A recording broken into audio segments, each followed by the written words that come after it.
He was alone, behind enemy lines, with a rifle, a few rounds of ammunition, and a single, terrible objective. His name was not yet legend. His deed was not yet recorded. But for one Soviet sniper in the frozen hell of the Karelian front, survival was a calculus of stealth, patience, and lethal precision. The mission, Sao Chaos. The method, terror from the shadows. The cost, everything. This is not just the story of a soldier who took over 200 shots from within the jaws of the enemy.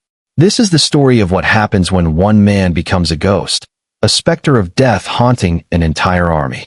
What happened next would defy all expectations of war. Our story begins on the 14th of December, 1939, in the snowy forests near the village of Suomussalmi, Finland. The Soviet 163rd Rifle Division has crossed the border, part of the massive, ill-fated invasion that began the Winter War. Among its ranks is a young soldier, a conscript from Siberia, Mikhail Ilyich Popov. A hunter before the war, his skills with a Mosin-Nagant have been noted, but he is just one man in a vast, lumbering machine. That is about to change.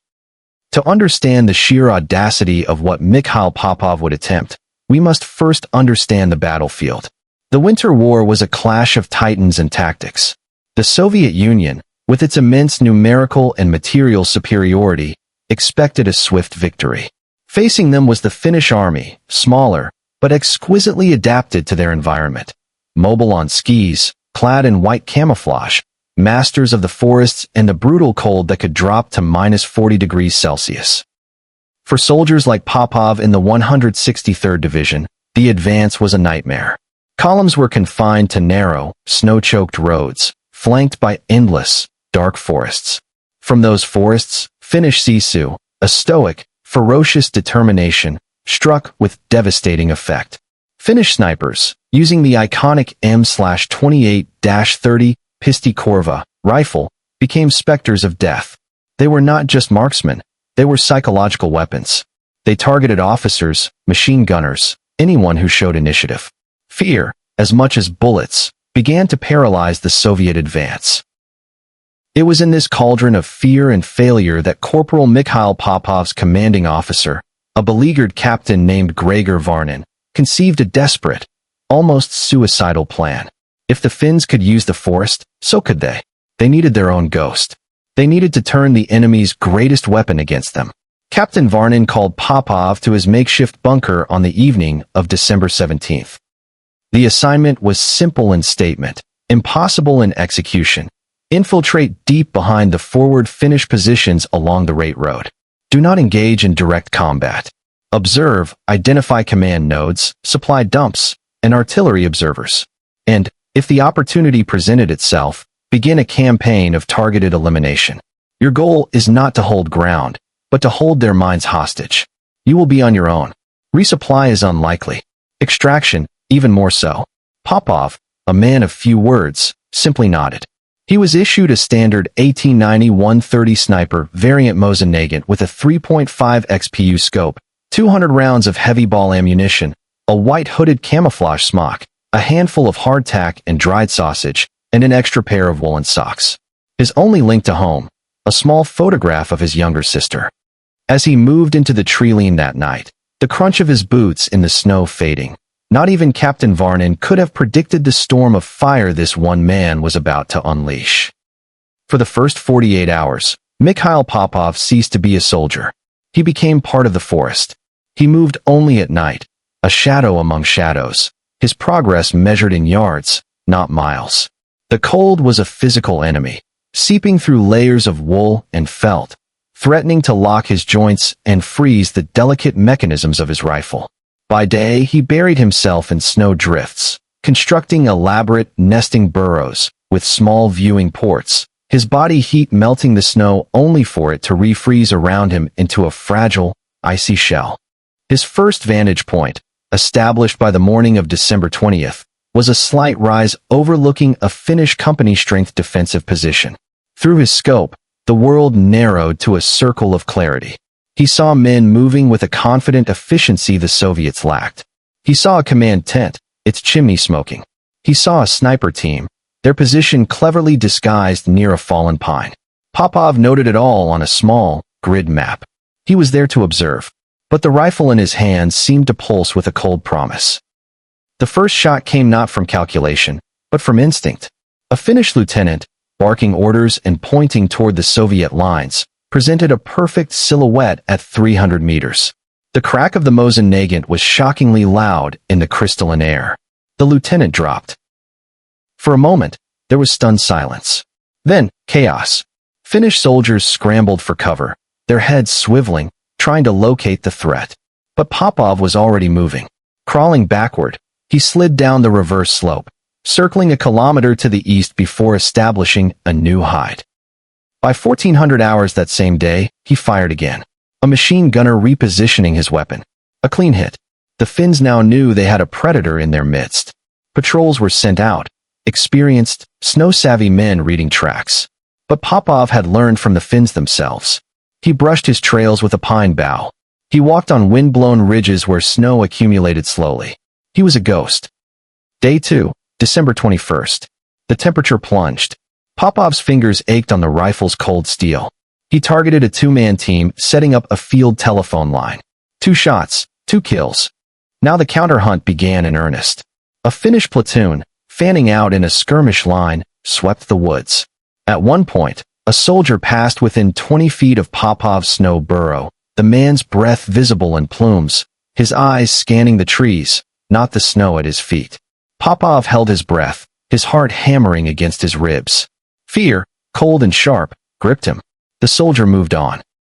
What happened next was not in the manual. A Finnish mortar team, believing themselves secure behind the front, began registering shots on a suspected Soviet supply route. Popov counted the men, 4.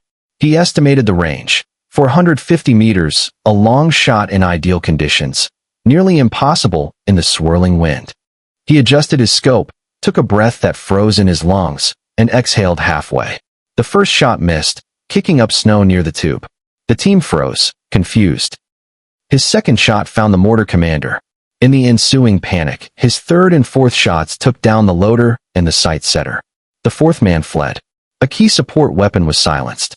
Little did the Finnish company commander, a veteran of the civil guards named Captain Arni Kivala, know that the chaos disrupting his sector was the work of a single, relentless man.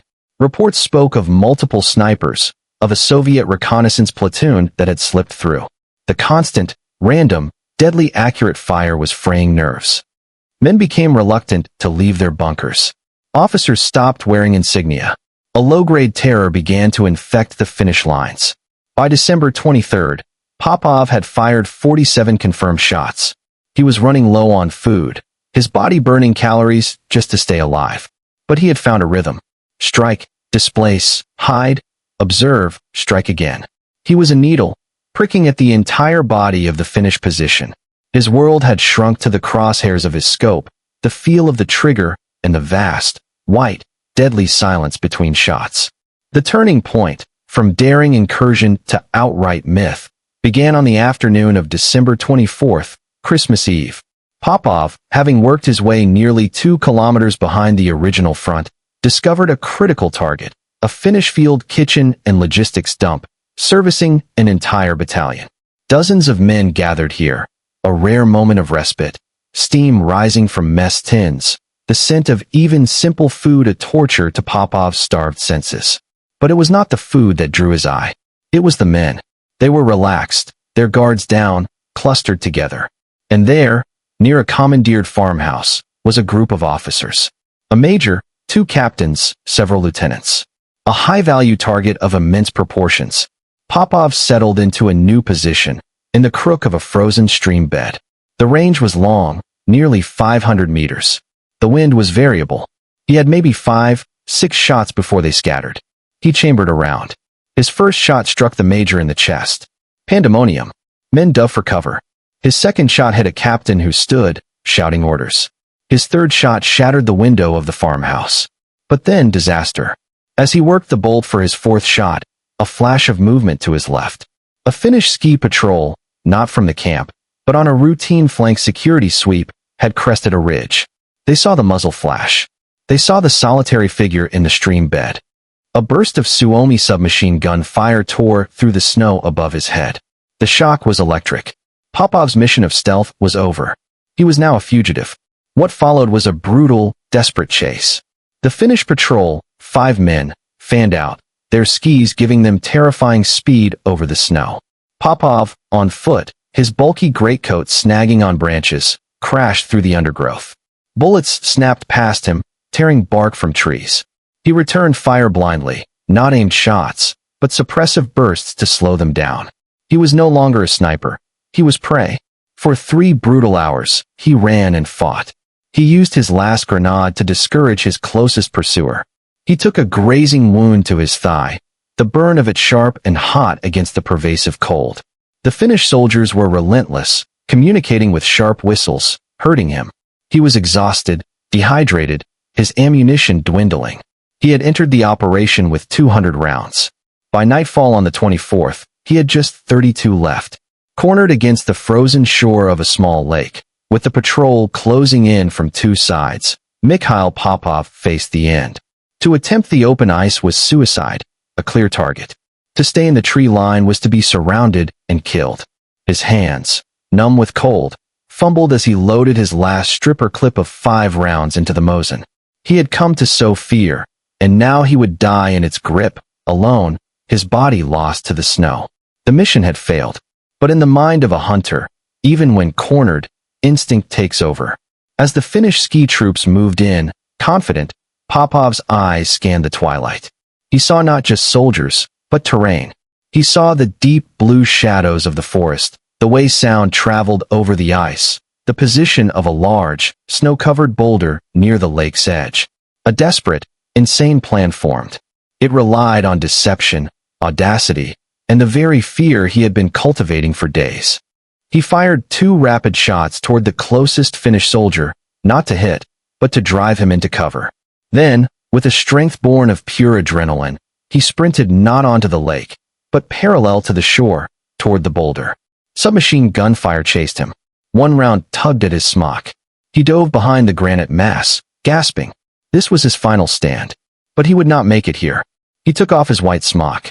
Then, he did the unthinkable. He took his rifle, his precious, tool-of-the-trade sniper rifle, and jammed it into a cleft in the rock, barrel pointing roughly toward the enemy. He placed his helmet atop it. In the dying light, it was a passable silhouette of a man taking cover. Then, clutching only his sidearm, a Tokarev TT-30 pistol with a single magazine, he low-crawled, inch by agonizing inch, away from the boulder, into a drainage ditch filled with frozen reeds. He left his decoy, a ghost of himself, to draw fire. The Finns took the bait. They saw the helmet, the rifle barrel. They concentrated their fire on the boulder, peppering it with 9mm rounds. While they were fixated, Popov, moving with a glacial slowness that defied the panic screaming in his mind, slithered further and further into the reeds. He then turned, and with his last act of marksmanship for the day, did something utterly unconventional. With his pistol, at a range of nearly 70 meters, far beyond its effective range, he aimed not at the soldiers, but at the snow-laden branches of a pine tree directly above and behind their position. He emptied the 7-round magazine. The bullets tore through the branches. A cascade of snow and ice, tons of it, dislodged and thundered down onto the Finnish patrol. It was not lethal, but it was shocking, blinding, and disorienting. In the confusion, shouts in Finnish filling the air, Popov finally made his move. He rose from the reeds and ran, not away from the front, but deeper behind enemy lines, toward the last place they would think to look, the logistics dump he had terrorized hours before. It was a move of sheer, naked daring. He was now a phantom within a phantom, using the enemy's own rear area as his sanctuary. He found a burned-out truck half buried in a snowdrift near the dump. He crawled into the carcass, amidst the stench of oil and burnt metal. Shivering violently, he tended to his wounded leg with a torn strip of his smock. Outside, he could hear the Finns searching, the whistles and calls now urgent, angry. They were looking for a sniper moving away from their lines. He was hiding in their pocket. For 2 days, December 25th and 26th, Mikhail Popov lay in that frozen metal coffin. He ate snow. He slept in fitful minutes. He listened to the enemy move around him. His ammunition was now just 15 rifle rounds and 7 pistol rounds. He was at the absolute end of his strength. But he had done the impossible. He had vanished from the hunt. On the morning of December 27th, the strategic situation shifted. The Soviet 44th Rifle Division, advancing on the Rate Road, launched a major, if ultimately doomed, offensive. The Finnish battalion facing them was abruptly ordered to redeploy to meet this new threat. The rear area, including the dump, began to empty, the troops moving forward to the battle. From his hiding place, Popov saw his chance. Weak, frostbitten, but alive, he slipped out of the truck. Using the chaos of the Finnish movement as cover, he began a week-long odyssey back to Soviet lines. He moved only at night, navigating by the stars. He avoided all contact. On January 3, 1940, a Soviet patrol, alerted by the sound of stumbling in no man's land, found a near-skeletal figure in a torn uniform, clutching an empty Mosin-Nagant rifle. It was Mikhail Popov. The aftermath was one of quiet reckoning. Popov was debriefed by a stunned NKVD officer and his own Captain Varnin. His map, meticulously annotated, provided invaluable intelligence. But the numbers were what astonished them. A post-mission examination of his rifle barrel and his own combat log, cross-referenced with Finnish radio intercepts and later intelligence, confirmed the staggering truth. For this act of extraordinary courage, resilience, and tactical impact, Mikhail Popov was not merely awarded. He was elevated. He was flown to Moscow, and in a quiet ceremony, was personally awarded the title of Hero of the Soviet Union by Chairman Kalinin himself. He was promoted to senior lieutenant and sent to a sniper school to teach his methods. His story, heavily sanitized for propaganda, became a brief beacon of heroism in the gloomy narrative of the Winter War. In his 14 days behind enemy lines, Corporal Mikhail Ilyich Popov had fired 203 shots. He was credited with 59 confirmed kills, including 1 major, 3 captains, and 7 other officers. He had disrupted supply lines, silenced a mortar team, and crucially, instilled such paralyzing caution in a Finnish battalion that it significantly hampered their operational flexibility during a critical Soviet attack. He had tied down dozens, if not hundreds, of enemy soldiers in a futile hunt. The cost? A minor leg wound, severe frostbite on 3 toes, and a weight loss of over 20 pounds. He had expended nearly every round of ammunition. He had been given up for dead. Mikhail Popov would survive the Winter War and go on to fight in the Great Patriotic War, commanding a sniper platoon until wounded at Stalingrad in 1942. He lived a long life, passing away in 1978. But the legend of his 2 weeks in the snows of Suomussalmi lived on, a testament to the terrifying impact one supremely skilled, utterly determined individual can have on the face of battle. He was not just a sniper.